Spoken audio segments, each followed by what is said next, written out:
G'day cobbers. I'm in a pretty interesting part of the world. I'm in, well, this is a little village of Hunderman, and we are right on the Pakistan border. So Kargil, where I'm staying, is the most northerly town in India. There's a couple of smaller villages in eastern Ladakh, but as the town goes, you can't go any further north than Kargil. Kargil's right on the Pakistan border. Essentially, well, when I say right on, because Pakistan is just kind of on the other side of this this ridge here, which is nuts to me. And this is the little village of Hunderman.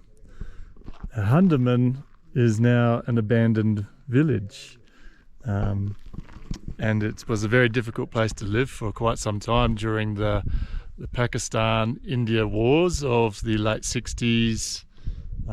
This used to be in Pakistan, and then in 1971 India and Pakistan had a conflict, and India pushed Pakistan back, and this became part of Indian territory. But pretty much then everybody left. They left during the conflict. There's a lot of fighting going on in the mountains around here, and families were separated.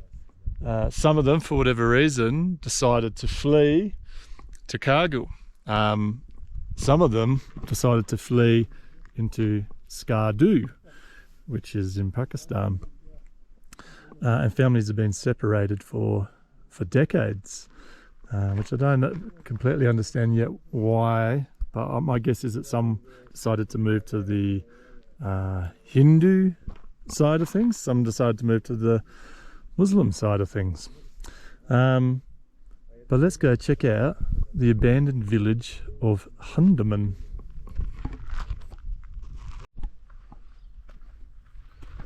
Look at this, look how cool it is. So I'm here with the museum operator. There's a little museum in here. It's preserved some stuff when the families fled during the fighting. They left some stuff behind, and I got my my driver that I organised, Muhammad Ali. So what a peaceful little part of the world. There's little terraced fields up here where they would have farmed. Okay guys, there's something really fascinating here. This here is an original key for the doorway to one of the residents. It's just carved of wood, and there is no lock on the door. It's in this little hole.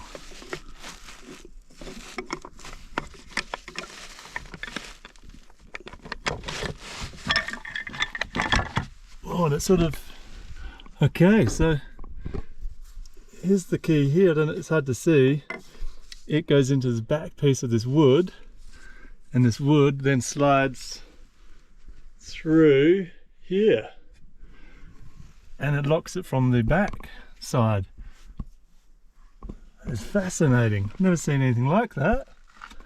That's really cool. So then once you've unlocked,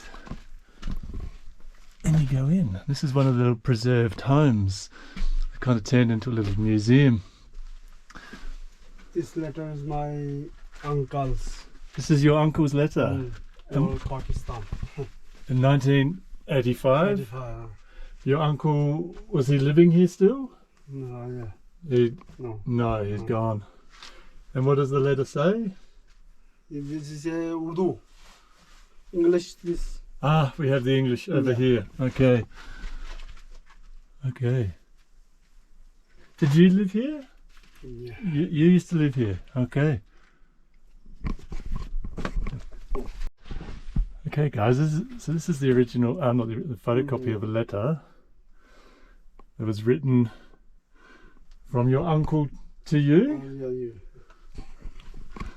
It says, "Greetings, with God's grace and hope, I hope you're in the best of health. With your grace and well wishes, everything here is running smoothly. It gives me immense pleasure to know that you're living a joyous life. Everything is fine at home and there's no need to worry about the situation over here. Was he in Pakistan? Yeah. He was writing from Pakistan, so he left. 71 wars. 71 he went to Skardu. He went to Skardu, so he's writing to you from Pakistan. Hope everything is fine there. I sent a present with you with Muhammad Abdullah. Have you received it? Please do write back to me about it. How is everything there? Do write to me about the family and your kids. I have sent many letters to everyone there. I have not received any replies. If anything wrong has been done from my side, then I would like to beg for your forgiveness from the bottom of my heart. What else to talk about? Do convey my regards to our family members. I mentions various family names. And Muhammad Ali's family, Ibrahim Haidar's family. Please do convey my affection to both young and elders. Kindly write back to me soon. I will be waiting for your reply. Your brother, Hussein Khan. That's a really cool letter. Yeah. So he was writing, but letters back to he not getting reply. Yeah. So he was concerned, yeah? Okay. All right, let's have a little look further. Oh, thank you. Thank you very much.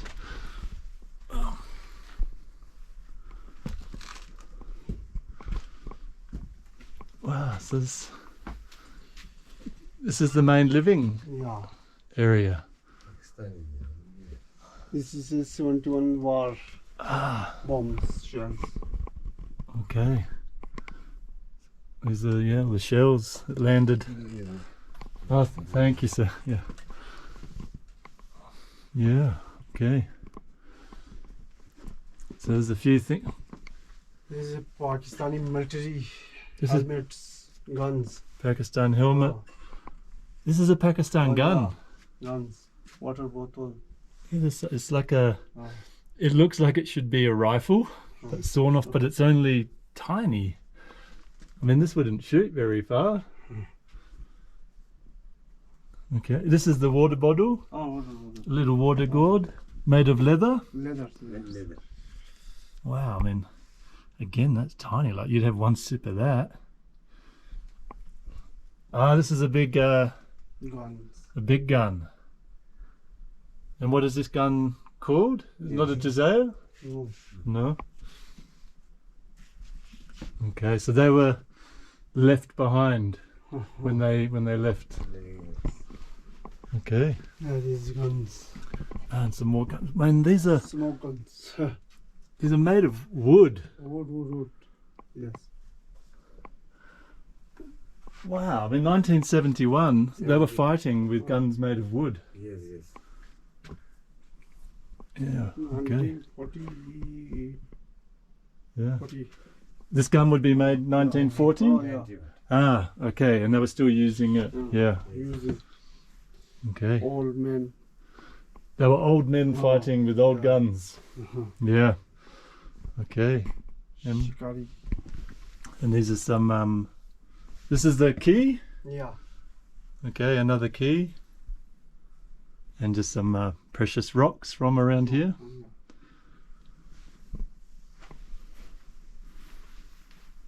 And these are rupees. Indian rupees or Indian rupee, Pakistani rupees. This is a veterans. this is Indian And then Pakistan. and it's Indian and Pakistan. It could be used in both. It's, 1940s. 1940s used in both countries. Okay. You got some really cool old coins in here. Is this soap?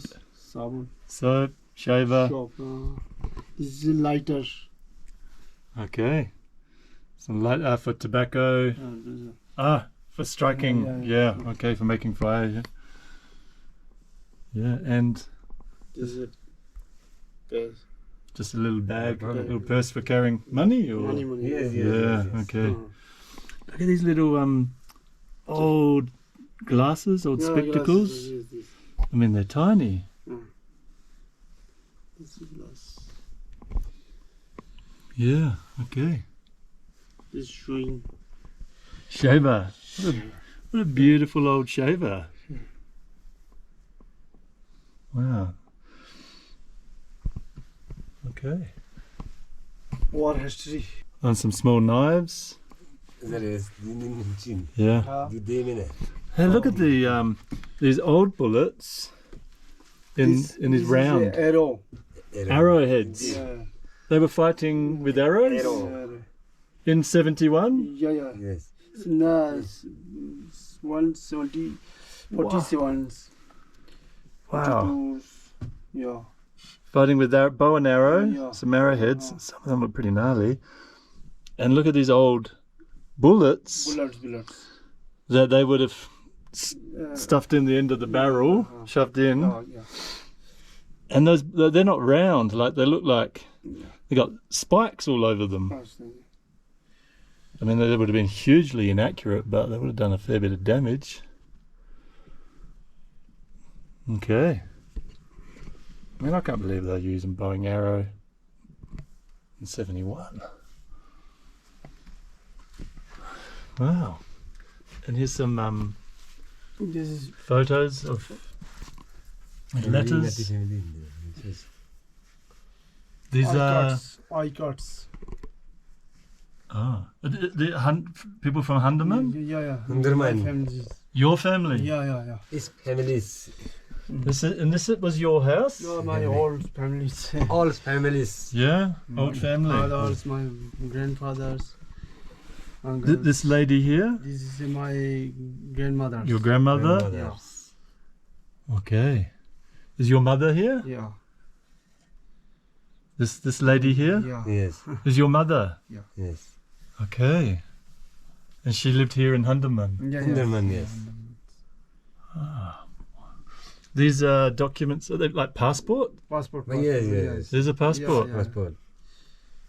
Passport. Look at these little passports. You need a passport to travel to Pakistan, Yeah. Yes. across the yes, border, yes, or just to travel in general. Yeah, Yes. just go on a Kentucky. Old hairbrush This is a kangi. Yes. Yes. for brushing. Hey, it's been a while since I've brushed my hair. Yeah, I forgot what hairbrushes were about. Yeah. And this room here was just for Stores. storage. Yeah. Okay. So we were just talking earlier. My GoPro's died. So this is a game, somewhat like, I'll get out of the light, somewhat like chess. So they have little sticks or stones, and I guess they move in different directions across the board.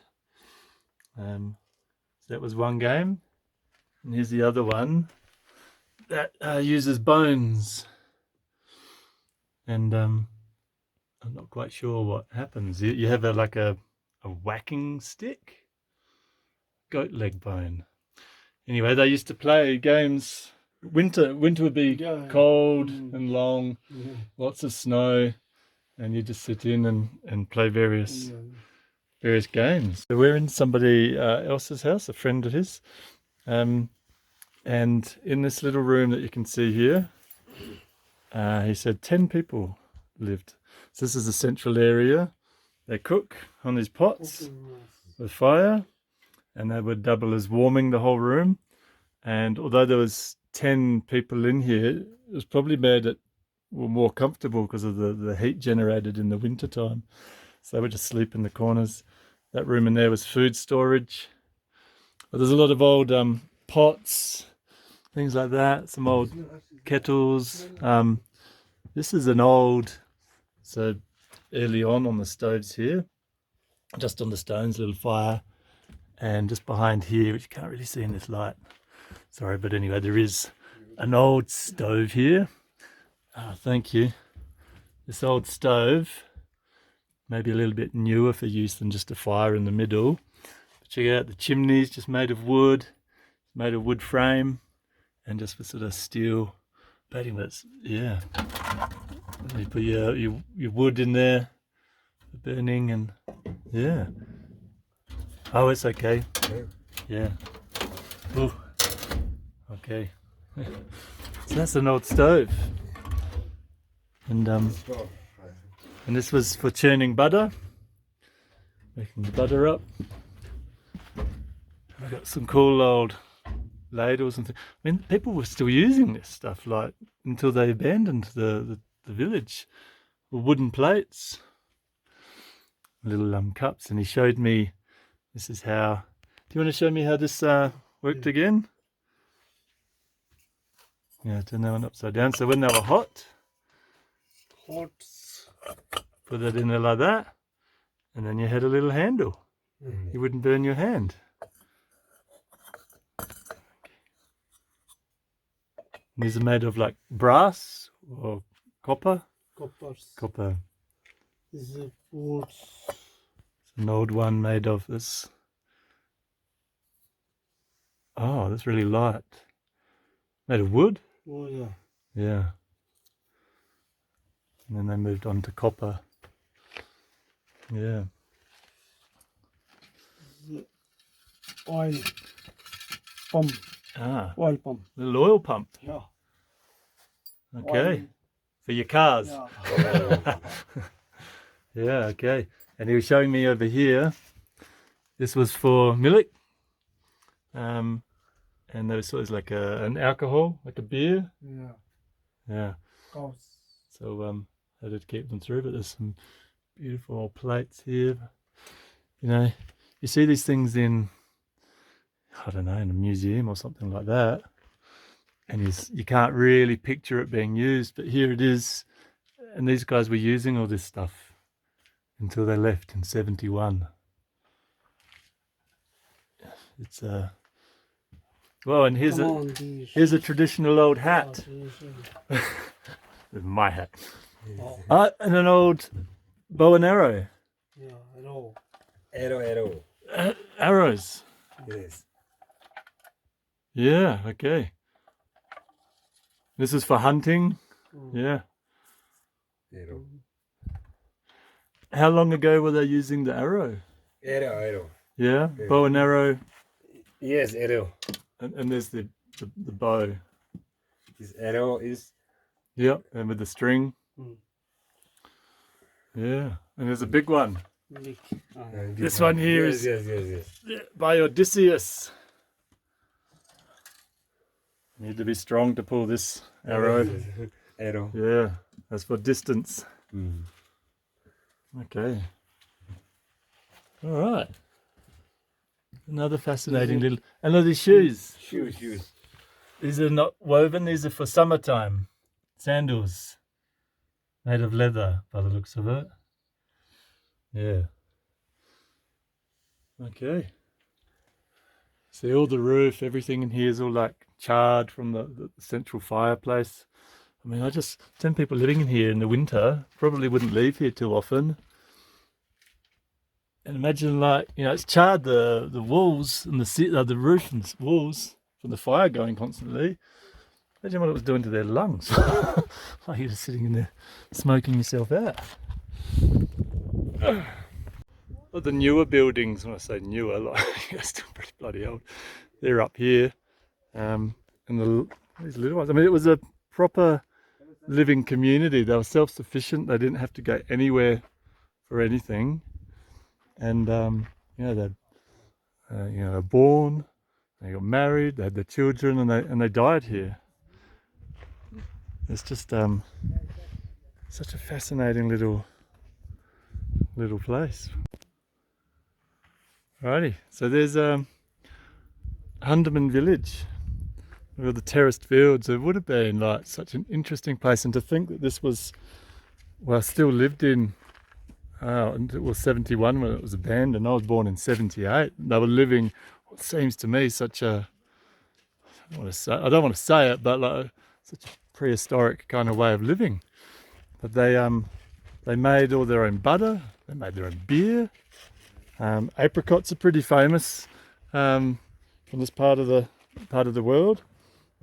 So they had apricots. They had apricot oil for moisturizer, and all these fields. They would have cropped for everything they need. They had goats, they had cows. and they would have just lived here. You know, this was it. Bit of hunting. There was ibex up in these mountains here, and with the bow and arrow until quite recently, by the looks of things. But look at the scene. It's like down here. I guess the water comes rushing down into this, and then it channels off down. But it's kind of like built like an amphitheatre. This was all for the cropping. You can see there's old water channels running through. You just wonder if the war didn't, you know, kick everyone out in 71, would they still be living here? Would much have changed? It's a shame that it's been abandoned and that they were forced out of what was a sustainable and wholesome lifestyle, albeit quite harsh. Okay, let's roll out. Okay, so something interesting, and this is from this is the last time this place was occupied. This is from the war. Well, these are bullet holes. All of this. So, whoa, don't fall over, Jake. Become a victim of the battle. So, I'm not sure whether it was Indian forces shooting this way. I'm not sure. But anyway, there would have been people holed up on the other side of this, I'm guessing, and a major gunfight going on. It's just riddled. And there's various areas down here you can see, especially in the buildings that were covered in mud, bullet holes and things like that. So when war broke out, a lot of them just fled to little caves and rock holes and just watched their lives get turned upside down. So it's a real shame. This village has been here for 300 or 400 years, pretty much unmolested until people decide to fight over a border. And for what? What are they fighting for? Fighting for these rocky, generally, like besides this little place, uninhabitable areas. Like, you know, why the hell they're trying to fight over a boundary line? That's of no use anyway. Thus, the nature of war.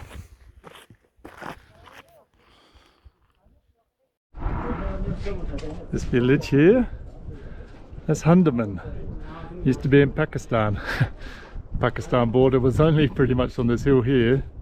It's been pushed back, and now got a little river coming through here.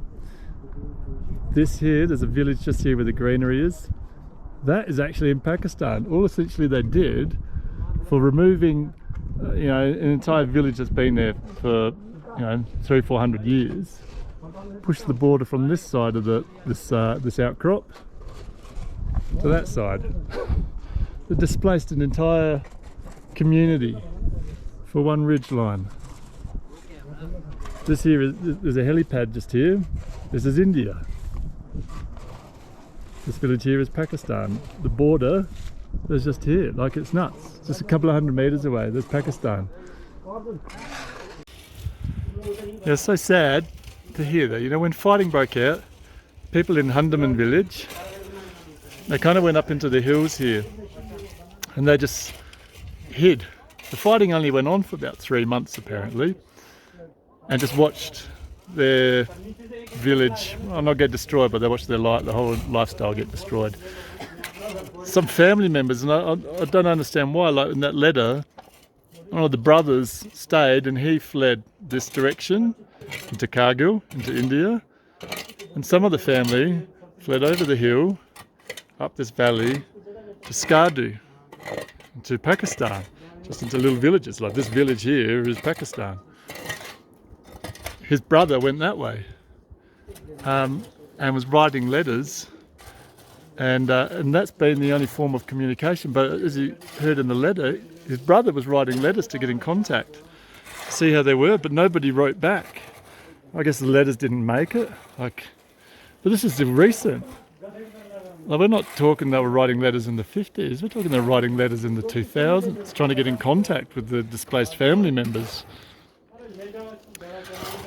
I don't know whether, I couldn't get out of him whether or not he'd ever seen his brother again, but families were ripped apart.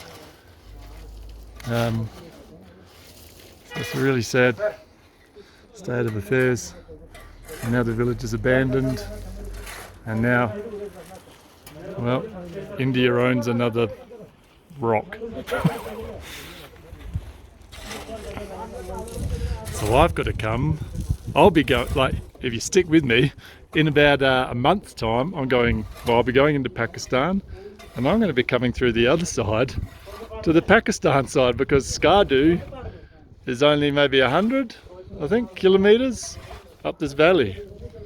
So I'm going to be up that valley just on the Pakistan side. So it's funny because Indians can't go to Pakistan. So they're all looking at it here. So we've got this little observation deck. You pay to have a look through the binoculars at the mystical land of Pakistan. And it's kind of like when I was on the DMZ between South Korea and North Korea, and you pay to have a look through a telescope at like the mystical land of North Korea. Well, they're doing that here because they can't go to that village and they'll never go into like Pakistan. They'll never, like, this is as close as they'll ever get to their enemy. But I don't see any military. I don't see any reason why I couldn't just walk. Somebody might snipe me if I tried, but there's this road going through here, and just at about this point here, I'll cross over. I'm sure someone will quickly stop me, but it just looks like to me I could walk there. There's no border control that I see or anything. So there's Pakistan. So I'll be seeing this neck of the woods again in about 3 weeks' time. But Hunderman is a really fascinating place. I didn't even know about. I only stopped at Kargil just to rest for the night. Most people do, or they just take the night bus straight through from Leh to Srinagar. But man, this is a fascinating part of the world.